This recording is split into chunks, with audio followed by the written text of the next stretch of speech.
Hi, this is Anne, the ambassador of ease, and I'm coming to you from a place and space of ease and grace.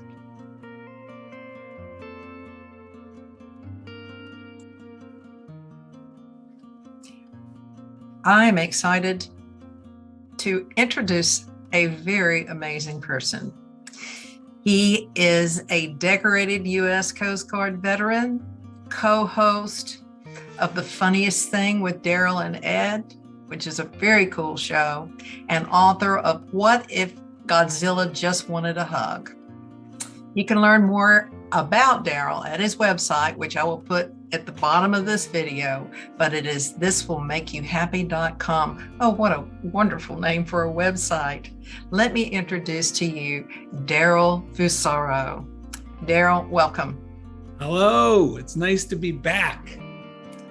You sent me a video, which was so cool. And it's about a process that you do. I think you said you do it daily. And so I'd like for you to just share that with us, give us the story behind it, if you would, and tell us what your secret is. The secret to making your life easier on a daily basis. Yes, especially when it comes to the creative process. Years ago, I do a lot of illustration and creative things, and I've worked in the creative field, whether it was television or movies or illustration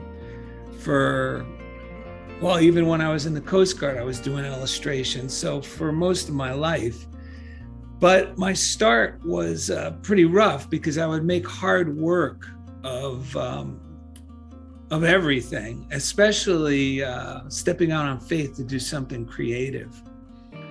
And what I have learned over the years is to allow myself, well, ultimately, in general, to always ask myself, not just allow myself, but ask myself whenever I'm stuck, how would I be doing this if I were willing to let it be easy? Because the mistaken belief and what causes all the problems, especially in the creative process, is starting off with the idea that this has to be perfect. This has to be really good. This has to impress somebody. And once I do that, I'm at a disadvantage because I'm now making it seem, or another dirty word is, this is very important. Because anytime I label any creative endeavor or anything, even a simple task around the house that I might be dreading, like recalking something, I could, this is going to be difficult, or this is going to be hard, or am I going to be able to do it right? And whenever I do that, what I'm doing is I'm creating a giant mountain in front of myself. But since I heard that my whole life, when anyone approached anything, I thought that's just the way you do it, that it's smart to say this is important, but it's not. It's illogical, and I'll explain why. A few years ago, I came up with this simple little method that I'm going to explain that you spoke of. A few years ago, I was out and about somewhere, and a young artist asked me this seemingly vague question: how do you do it? And I knew exactly what she meant. She meant, how do you continue to be creative on a daily basis? Especially if you do not have any particular deadline for a particular job. How do you continue to be creative on a daily basis? How do you continue to draw or paint or play music, whatever it is that you love to do? And I already knew the answer because I have to remind myself of this all the time. And the simple answer is, let it be easy. Let it be easy. So what I did was I shared with her 5 ideas or 5 ways to look at any endeavor that help knock out the critical mind, that part of me, that part of me that makes things seem more difficult than they need to be, and move forward with a lighter attitude. Because with a lighter attitude, when we do things with a light touch, it allows for us to be more receptive to ideas that will make the process simpler and more enjoyable. So I sum these things up, and I told her, I said, it takes a lot of skill to do. Let me kind of go back on what you said, because I have absolutely had the same experience, and that is when I made something really important. It's like my ability to create or to perform or do anything just totally went down. Yes. And then, as you've listened to some of my Dr. Money posts, I always say nobody's perfect, and that's for me, because what I'm going to do is that I have tried perfect. I did a thesis, and I really tried to be perfect on that, and I even delayed turning it in for a whole semester. And I finally turned it in, and I said, I don't care whether it's good or whether it's bad or how it is. I'm turning the thing in. And you know what? I won honors on that thing. And to me, it was not nearly good enough. And it was like exquisite. But for me, it was imperfect. But I just made it so difficult. So perfectionism and making things perfect is terrible, and making things important. When I make things important, what happens to me is I get afraid. Yes. It really shuts me down. So those are two excellent points. So continue with your story. Well, I was going to say, done is always better than perfect. And I love it. I love it. It's and nothing's ever going to be perfect. So this has allowed me to throw things out there to allow myself to throw my hat in the ring in more arenas. And it's turned out, like your experience, to be very advantageous, because what I think is perfect is just crippling. A friend of mine who is now having a television series being considered by one of the big networks. He called me. It was just yesterday or this morning. I can't remember. Days seem so big and so short at the same time when you live this way, because so many wonderful things occur. And he was saying, oh my goodness, he has a big meeting with them. They already are interested, or they wouldn't be having the meeting. Keep that in mind. And he says, I feel like nothing in this script makes sense to me anymore. I started pulling it apart. It's like when you pull a thread on a sweater and the whole thing's coming apart. So through talking with each other, I just reminded him I said, well, what's the premise? What's this? What's that? And it was really good. And I said, oh my God, I do the same thing. I said, I'll finish something, especially with a drawing, and before I have time to let it settle, I'll think it needs to be perfected. And I've gotten really good at not touching them anymore. I also know something I don't think is perfect at this moment. It's because while I was working on it, I was too close. The critical mind was seeing the whole time what needed to be adjusted in my preconceived idea of what it should have been. But once I get away from it from a week, 6 months, sometimes a year, I'll look back at stuff in my sketchbook and go, oh my goodness, I could use this. This is perfect. Why didn't I think this was good at the time? It's because it was ahead of my time. That's why I didn't think it was good at the time. And I needed to mature to see how good something I created that at the time I thought wasn't good. That's wonderful.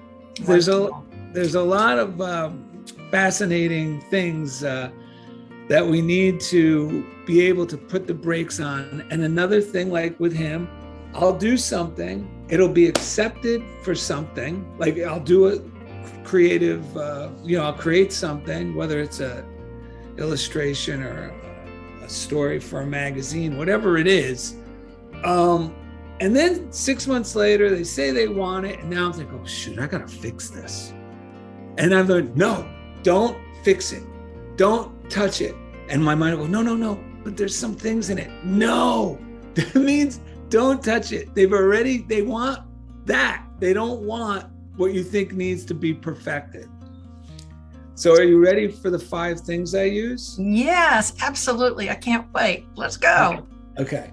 So it's real simple. And I told this girl who asked me, the young artist, I go, well, it takes skill to let it be easy. And you can use skill, SKILL, or I use it as an acronym for these mental ways of viewing the creative process or whatever it is you're doing that will help you move through it easily and effectively, and most of all, happily.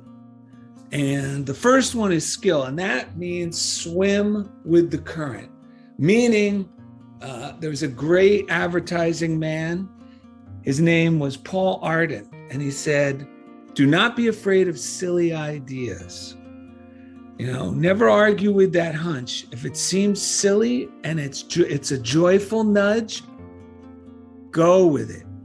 And that's swim with the current. Because a lot of times, as I'm in the middle of the process, I'll have what seems like a silly idea. And because it's not part of my preconceived idea, my critical mind will go, no. But the exact opposite is true.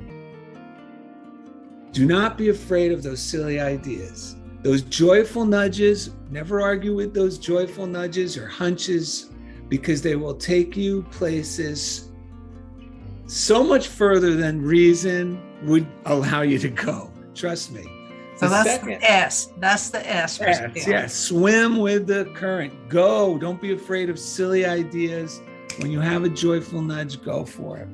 The other one, K, is keep it simple. Let yourself off the hook.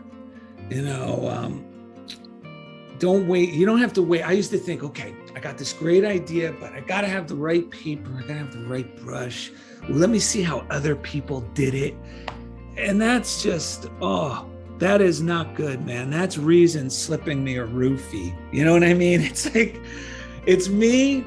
It's reason trying to convince myself that I'm not good enough as is, and somehow I got to find the right tool, the right pad, or learn more about the subject before I get started. That is a debacle maker. That will stop you short of getting started.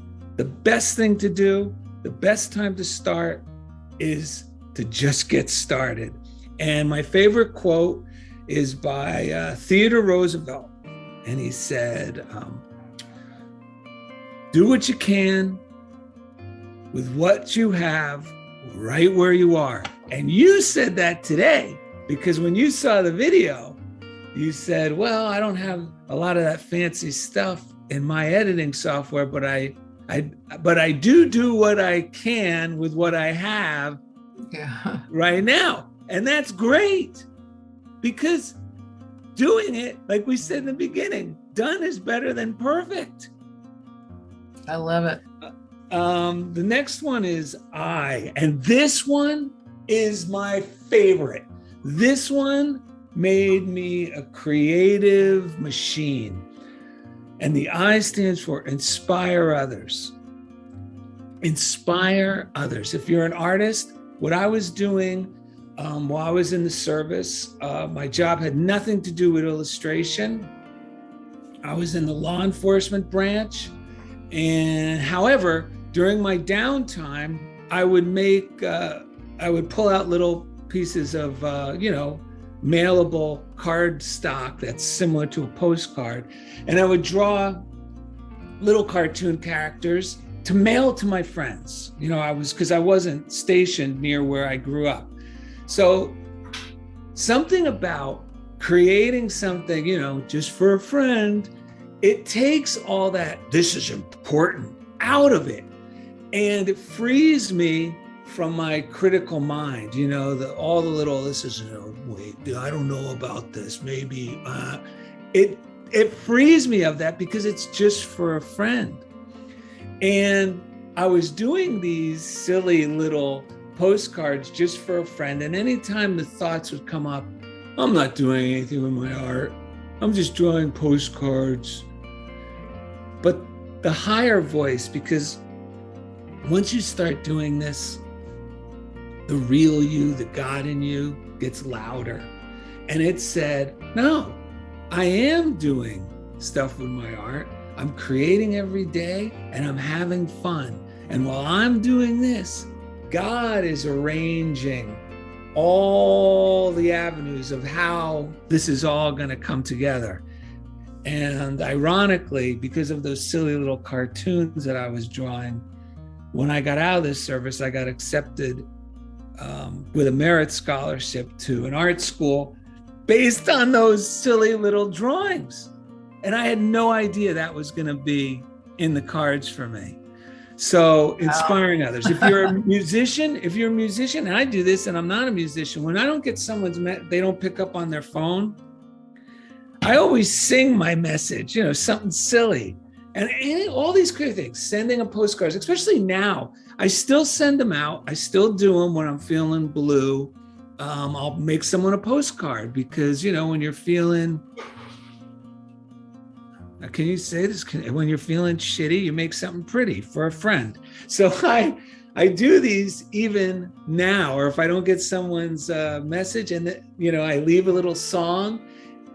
And everyone seems to love it, but most of all, it keeps me creative. It keeps me growing creatively. And it also makes it easier when I approach things that seem difficult to not get overwhelmed by them, because I've been doing this throughout my day in a fun way. And when you send postcards, especially in this day and age, when everyone's getting emails and beeps and text, I'm telling you, everybody loves mail, especially when it's not a bill. And when they get a little card, it's like, oh. And what's great about a little card for someone, there's not much room on a card to brag about yourself. So it's basically saying, just by sending them the card, the intention of a card, which is, you're important to me, and I was thinking about you. And look, I even sent you this to show that. That's what a postcard says. And all this, plus the magic of, ooh, I wonder what they're going to think when they get it. Ooh, because there's the process of making it for them that gives us the high and makes us creative. Then there's the creative process of imagining, I wonder if they got it. Even though I let them go unconditionally. And a lot of times I don't hear back from the people, maybe a year later, go, oh, I got those postcards. But that's all part of the magic. So now we're going to move on to the first L. And the first L is to lower the bar. Self-imposed perfection is stifling. It's a killer. And the key is to relax your demands, and your creative spirit will naturally start to rise to the surface. I've noticed when I relax my demands upon myself about it. And I let myself know I got plenty of time to do this. Encouraging words, success begins when you say kind things to yourself. So, this isn't going to be difficult. Every problem has a simple solution. Let's just get started. And a man named G.K. Chesterton said it, and I use it often, and it's, anything worth doing is worth doing badly, Darrell. Oh, that really lets me off the hook, because once we get started and we allow ourselves to not be perfect and to even do it badly, magic happens, because it's all a part of that critical mind getting out of the way, so our creative part of ourself can have freedom. Because when we allow that, that's when we're surprised by our ability. The only thing that gets in my way of my ability is between my ears, and it comes in the form of my critical mind. And the last L sounds like it almost sounds like everything we've already been saying, but it's worth hearing again. It's back to my first bit of advice to that girl. Let it be easy. Whatever you want to do is possible. The key is to give yourself permission to let it be easy. For instance, I was doing an illustration for a article, I'll send it so you have it if you want to show it with this so people know what I'm talking about. But it had something to do where it needed a cowboy, and the cowboy, instead of him on a horse, he's got one of those stick ponies. Mm-hmm. And I don't know if he had a cup of coffee or something, but I'll forward it to you so you could pop it in the video or post it. And I drew it, and then I was having trouble with the legs. And so rather than trying to get the legs, because I know now, let it be easy. And I asked myself, I have to ask myself when it gets like this, how would I do this if I was willing to let it be easy? And the thought came, and this goes back to number 1, swim with the current. And the thought was, there's got to be a pair of legs in magazine. Just rip them out and make this a collage. And I went with that thought. I open up a magazine, and right there is a man wearing jeans. You're not gonna believe, my gut said, this will work perfect. My reasoning mind said, we should look for some other options. But no, how would I do this if I would let it be easy? So I tore it out, and you would think that I drew the drawing around these legs.